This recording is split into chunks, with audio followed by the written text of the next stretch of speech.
What is going on? Brian Carroll here, powerxstrength.com, coming to you with video number 9 with the warm-up index. I've done videos on this before, but we're gonna go through it for the sake of this video series. So this will be a short video, so here we go. Although warming up is obviously crucial for your health, should not take all day, okay? It's just something that should be very brief, and it should take 15 to 20 minutes and you move on. This isn't about as being warm as possible. It's not about being as mobile as possible. It's about doing what you need to do before you get under the bar. So your warm-up's contrary to popular belief is not to condition you or to make you exhausted. The key to warming up is doing just enough. If you do too much, you're gonna go in your workout fatigued. That isn't what you're wanting to do. There are 4 major reasons why you need to warm up and why you need to put some thought into your warm-up and make it custom for your unique needs. The first part is simply breaking a sweat. A good general warm-up consists of getting your blood circulating. It'll awaken your body. It'll prime your central nervous system for lifting. For me, this is generally going on a 5-minute walk before I train. The second part is stiffening your core, or B. The idea here is to develop both short-term and long-term core stiffness, strength, endurance, and resilience. To do this, you're going to take everything you knew about core training and throw it out the window. Remember, you warm up your core as a whole, your entire trunk, not just your abdominis, rectus, or your frontal abs, rectus abdominis, I should say. So you want to warm up as a whole and do this from a neuromuscular standpoint too, with the McGill Big 3. We have the bird dog, we have the curl up, and we have the side plank. Again, you need to do this according to your weak points, and you need to do this before you train. You know, stiffen your core, break a sweat, stiffen your core. The third part we do is moving on to specialized movements for the work that's to come. This might be a goblet squat, this might be push-ups on bench day. Again, this depends on your ailments, your weak points, and your injuries. Choosing these movements is based on what you're training this day, so it might look different on squat day versus bench day versus deadlift day. Also, think about what you're weak at or where you're not good at. You can incorporate these things in your warm-up.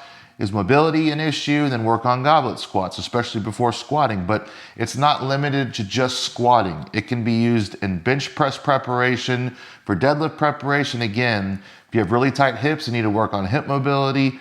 Priming those hips before you get under the bar is always a good idea. So the fourth part, or part D in the warm-up section, is greasing the groove with an empty bar. If you're doing rows that day, grab the empty bar and row with it. If you're doing deadlifts that day, work the lifter's wedge down into the hole and prime those muscles. Squatting, grease the groove with just the bar.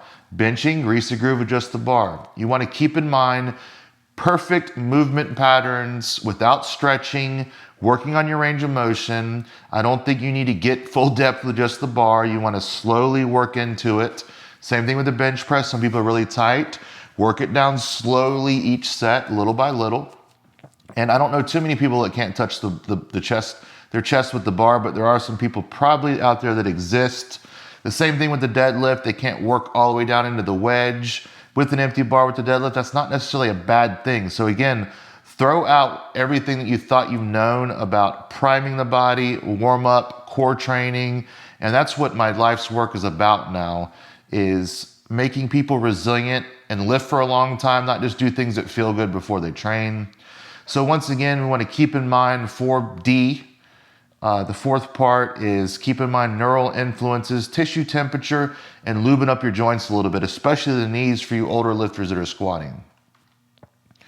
The first thing I do typically when I warm up is I put a little bit of topical cream. Right now I'm doing cryo freeze on my joints before I train. This helps raise my body temperature a little bit. Even though it says freeze, it still makes the area hot and warms me up a little bit. And then I go on a walk. We go on 5-minute walks every single day before we train here at PRS HQ. A note here, some people simply make the mistake for needing mobility work just because they're not warm.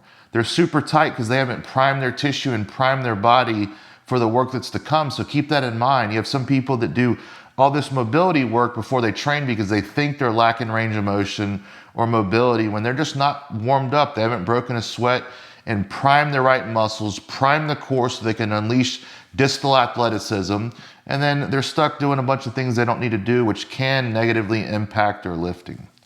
So once again, what I do, 5-minute walk for number one. For number two, I do the McGill Big 3 every single training session and on 9 training days.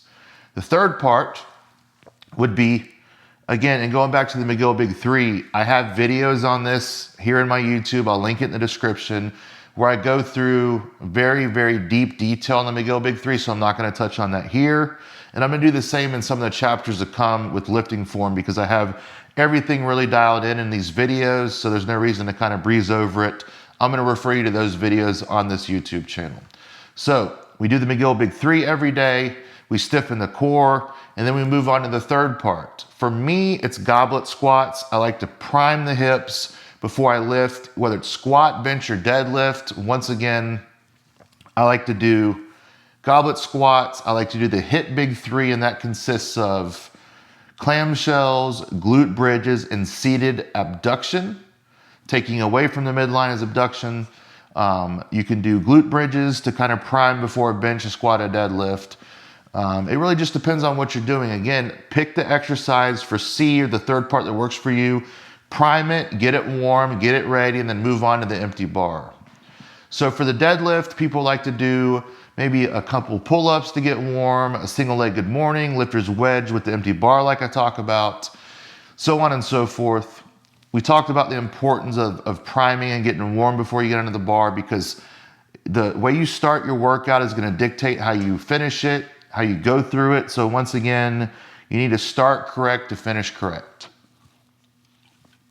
For more information about core work, I definitely suggest you check out Gift of Injury, Back Mechanic, and Ultimate Back Fitness and Performance. I have those linked below. And this goes way more in depth about core training and back health and those types of things. Now, I talked about this in a short video, but I want to hit this again. There's nothing inherently wrong with foam rolling. I say save it for the end of your video, or I save it for the end of your workout. Don't do it before. You don't want to loosen up things, especially your back, before you train. Stiffen, and then if you need some mobility work in your hips and your shoulders and your quads, those types of things, do that later on after your workout on your days off.